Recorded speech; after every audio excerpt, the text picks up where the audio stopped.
δικός μου ο δρόμος με έχει χρόνια διαλέξει.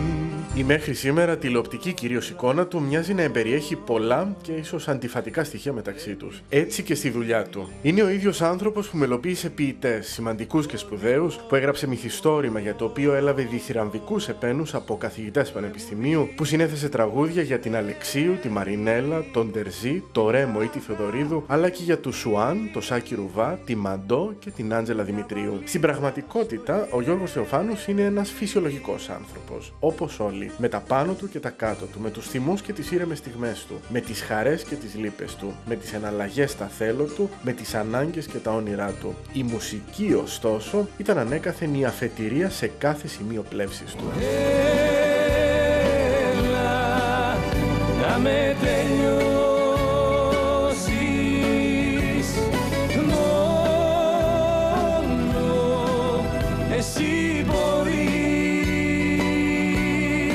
Στο Γιώργο λειτουργεί ψυχοθεραπευτικά το να καθίσει μπροστά σε ένα πιάνο, να συγκεντρωθεί, να φανταστεί και να δημιουργήσει με νότες, να φτιάξει ιστορίες που να αποτυπώνονται σε μουσική. Άλλωστε, από τότε που θυμάται τον εαυτό του, πάντα το στήριγμά του ήταν αυτό. Για παράδειγμα, ήταν παιδί, ζούσε στη Λάρνακα της Κύπρου, στην περιοχή της Φανερωμένης, μαζί με τους γονείς του, τον Κυριάκο και την Ειρήνη, καθώς και τις δύο αδελφές του, τη Χριστίνα και τη Γιώτα. Πήγαινε ακόμη στο δημοτικό και θέλοντας να αποφύγει τους καλεσμένους στο σπίτι, εκείνος πήγαινε να κλειστεί σε ένα δωμάτιο μόνος του με την κιθάρα του. Ήταν αφοσιωμένος σε αυτό και δεν τον απασχολούσε αν γύρω ή έξω από το δωμάτιο υπήρχαν 10 ή 20 άτομα. Εξάλλου, ήταν πολύ μοναχικό παιδί. Απέφευγε να παίζει ποδόσφαιρο ή μπάσκετ με τα άλλα παιδιά, δεν του άρεσε να πηγαίνει σε πάρτι σε σπίτια συμμαθητών του, προτιμούσε να μένει μόνος και να ασχολείται με τη μουσική και τα μαθήματά του. Δεν είναι τυχαίο που υπήρξε άριστος μαθητής και παιδί θαύμα. Αν και οι γονείς του ανησυχούσαν κάποια περίοδο για εκείνον, ο ίδιος δεν αισθανόταν καμία αποξένωση. Το χρώσταγε όμως τη μητέρα του να ασχοληθεί είτε με τη μουσική είτε με τη ζωγραφική. Τα δύο ταλέντα στα οποία διακρινόταν. Η τελευταία της κουβέντα, άλλωστε, λίγο πριν φύγει εκείνη από τη ζωή, στα 42 της χρόνια, ήταν «Βάλε πείσμα να ακολουθήσεις το ένα από τα δύο.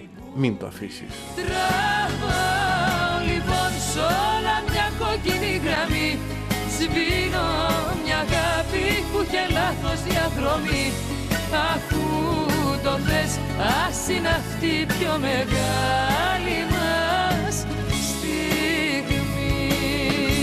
Ο Γιώργος παραμένει μοναχικός και όλα όσα έζησε τα θεωρεί μαθήματα. Τα ελάχιστα χρήματα με τα οποία ζούσε μια περίοδο της ζωής του, τις δυσκολίες και την απόρριψη στα πρώτα του χρόνια στη δουλειά, τη σκληρή στην αρχή επιβίωση έξω από την οικογενειακή εστία. Τα 4 παιδιά του, όσο κλισέ και να ακούγεται αυτό, λειτουργούν και ως ισορροπία στη ζωή του, όχι ως ιδιοκτησία ή ως το αποκούμπι του. Τα παιδιά του, όπως πιστεύει, δεν είναι προέκτασή του. Είναι αυτόνομοι άνθρωποι, ανεξάρτητοι και ελεύθεροι. Κι ίσως η όλη του κοσμοθεωρία, όπως άλλωστε συμβαίνει με κάθε δημιουργό, να κρύβεται σε κάποιο από τα έργα του. Θα ρισκάραμε να πούμε, φύση αισιόδοξος και ο ίδιος ο Γιώργος, σε αυτούς τους στίχους που έδωσε κάποτε και τραγούδισε η Χαρούλα Αλεξίου. Τα καλύτερα είναι αυτά που ακόμα δεν έχω γευτεί, αφού κρύβεται το αύριο σ' ό,τι έχω ονειρευτεί, ή σε αυτούς τους στίχους που έγραψε και τραγουδήθηκαν από τη φωνή της Μαρινέλας. Τίποτα δεν γίνεται τυχαία, ούτε τα άσχημα ούτε τα ωραία. Κάθε τι από μόνο του, για να βρει το δρόμο του, θέλει απλά το χρόνο του. Κι όλα